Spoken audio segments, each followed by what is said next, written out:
আর এখানে আমাদের একজন বুড়া ছাত্র আছে। আসসালামু আলাইকুম স্যার, ভালো আছেন? জি, ওয়ালাইকুম আসসালাম ওয়া রাহমাতুল্লাহ। আলহামদুলিল্লাহ, অনেক ভালো আছি। মিষ্টি খাবেন তাই জন্য এত বড় বড় আমি। আসসালামু আলাইকুম ওয়া রাহমাতুল্লাহ। Global knowledge international training institute থেকে আবার স্বাগতম জানাচ্ছি ছোট্ট একটা ভিডিওতে। কাজের মধ্যে আছি, ব্যস্ততা অনেক বেশি, কিছু আনন্দ আছে যেগুলো শেয়ার না করে পারা যায় না। পৃথিবীর মধ্যে আপনারা গেস করুন যে পৃথিবীর মধ্যে সবচেয়ে মানে আনন্দের যে সংবাদটা সেটা কিরকম হতে পারে, তাই না? তা আমরা এই মুহূর্তে এই ধরনের একটা আনন্দ সংবাদ পেয়েছি। তবে অনেক কথা বলা যায় আজকের এই টপিক নিয়ে। আমার পাশে দেখতে পাচ্ছেন আমার ছাত্র, আর অক্টোবর নভেম্বর ব্যাচের ছাত্র, নাম মোহাম্মদ বেলাল হোসেন। নামটা অসাধারণ। বেলাল পৃথিবীর প্রথম মুয়াজ্জিন, তাই না? মাশাআল্লাহ। তো একটা বিষয় চিন্তা করুন যে একজন মানুষ পৃথিবীর ইমার্জেন্সি পিরিয়ডগুলো কখন, যে সময়টুকুতে মানুষ অনেক সচেতন হয়, অনেক ঘরমুখী হয়, অথবা অনেক দায়িত্বশীল হয়, যখন কেউ বাবা হচ্ছে আর তার স্ত্রী সন্তান সম্ভবা বা ভাবি মাতা, তো এই সময়ে মানুষ কত টেক কেয়ারফুল হয়। তো আমি আশ্চর্য যে জীবন যুদ্ধে যারা হেরে যেতে চায় না সে ধরনের একজন মানুষ বেলাল, সে তার স্ত্রীকে গর্ভাবস্থায় রেখে প্রশিক্ষণ করতে আসছে রাজশাহীতে। তাহলে কাজকে কতটুকু ভালোবেসেছিল সে, এবং গ্লোবাল নলেজের প্রতি তার কতটুকু বিশ্বাস সে মানে স্থাপন করেছে মনের ভিতরে, যে এখানে গেলে আমি সফল হব এবং দেরি করলে আমার অনেকটাই দেরি হবে। এরকম একটা ইমার্জেন্সি সময় আমি জানতাম না, এখনই আমি শুনলাম, আমাকে একটা চিঠির মাধ্যমে জানিয়েছে। আমি ক্লাসে ছিলাম এবং সে জানিয়েছে যে আমি মেয়ের বাবা হয়েছি, সেই সম্পর্কে কিছু কথা বলতে চাই। তা আমাদের সামনে উপস্থিত আমাদের অক্টোবর নভেম্বর ব্যাচের সকল ছাত্ররা, যাদেরকে আমি চরম ভালোবাসি, আবার বকাও দেই, শাসন করি, আবার অনেক সময় এরকম হয়েছে যে আমি ক্লাসে ঢুকতেও দিচ্ছি না। আর এখানে আমাদের একজন বুড়া ছাত্র আছে। আসসালামু আলাইকুম স্যার, ভালো আছেন? জি, ওয়ালাইকুম আসসালাম ওয়া রাহমাতুল্লাহ। আলহামদুলিল্লাহ, অনেক ভালো আছি। আপনি প্রশিক্ষণ করতে আসলেন এই বয়সে, এই বিষয়ে কি বলবেন? আসলে স্যারের কথা শুনছি আমার এক ছোট ভাই থেকে, শোনার পরে আমি আর এদিক ওদিক তাকাই নিয়ে আমি স্যারের এখানে আসছি। আপনার ভালো লাগছে? জি, আমার অনেক ভালো লাগতেছে, এবং ভবিষ্যতে ইনশাআল্লাহ এই পেশাটা নিয়ে আর কি শেষ পর্যন্ত থাকতে চাই, হালাল ভাবে ইনকাম করার জন্য। আল্লাহ কবুল করুক এবং আমিন। আমাদের শ্রদ্ধেয় বড় ভাইজান, উনি একজন শিক্ষক মানুষ, কলেজের টিচার ছিলেন।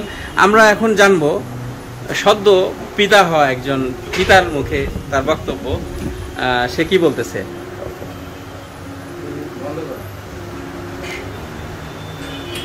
আসসালামু আলাইকুম।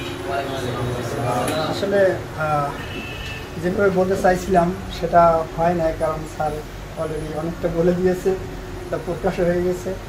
বিষয়টা হচ্ছে, আমার একটা ছেলে আছে, তার বয়স 7 বছর প্লাস। আর এখন আমি আবার গত রাত্রে 12টার পরে খবর শুনলাম যে হচ্ছে আমার ছেলের বোন আসছে, আমি মেয়ের বাবা হয়েছি।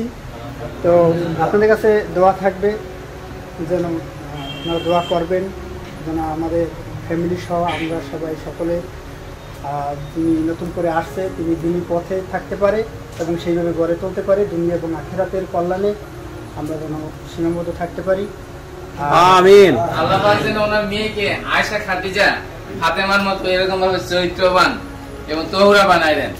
আমিন। মিষ্টি খাবেন তাই জন্য এত বড় বড় আমি।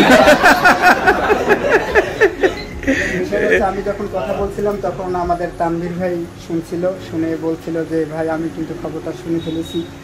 আসলে ও আচ্ছা আচ্ছা, আপনাকে ট্যাপ করে খাইছে মিষ্টি? আমার বলার আগে আচ্ছা, আমাদের আর কোনো প্রশ্ন? আমি একটা প্রশ্ন করি যে আমি হলেও পারতাম না এরকম সময় ফ্যামিলি ছেড়ে যেতে, আপনি এত বড় দুঃসাহস নিলেন কিভাবে? আসলে এটা পরিস্থিতির শিকার, কারণ আমি যেহেতু ব্যবসায়িক মানুষ, সময় মেনটেন করে আমাদের সবাই চলতে হয়। এই জন্য আমি স্যারকে এখানে যখন প্রথম কনফার্ম জানাইছি যে স্যার আমার ভর্তি হব, ঠিক তার 1 মাস আগে ডাক্তারে বলছিল যে 1 মাস আগে মানে কার্যক্রম হওয়ার কথা।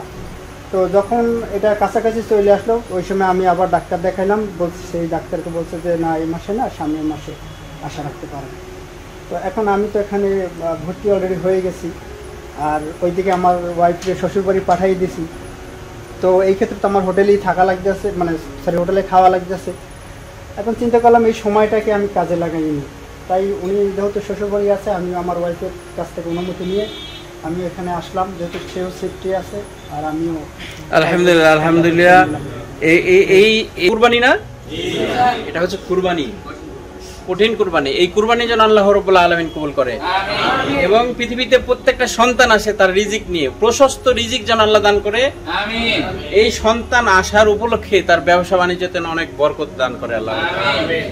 আমরা মাগরিবের আজান হচ্ছে, নামাজের প্রস্তুতি নিব, সকলের কাছে দোয়া চাচ্ছি। এবং আসলে কর্মমুখী চিন্তাশীলতাগুলো কখনো ডিলে করলে হয় না, লেট করলে হয় না, এটা দ্রুত নিতে হয়। কিছু বলবেন? হ্যাঁ, বলতেছি যে তানভীরের মিষ্টি ব্যাপারটা, তো উনি তো যে না আসলে এটা আপনাকে একানো খাওয়া ঠিক হবে না, এটা আমরা যেহেতু সকলে একসাথে আসছি বিভিন্ন জায়গা থেকে, তো সকলকে নিয়েই খাবো। তা আমি যে পরিমাণে আসলে এখানে আসার সবাই জানেন যে বেশি পরিমাণে টাকা কেউ নিয়ে আসি নাই, আমার যতটুকু ধারণা অল্প পরিমাণে নিয়ে আসছি, সীমাবদ্ধতার মধ্যে দিয়ে যতটুকু পারছি আপনাদের জন্য চেষ্টা করছি। সবাই সেটা ক্ষমার চোখে দেখবেন, সানন্দে আমরা গ্রহণ করলাম। আলহামদুলিল্লাহ। আচ্ছা, এই উপলক্ষে আমি আরেকটা বক্তব্য দিই।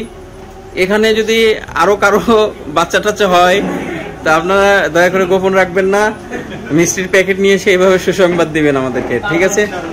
সকলে ভালো থাকবেন। আসসালামু আলাইকুম ওয়া রাহমাতুল্লাহ।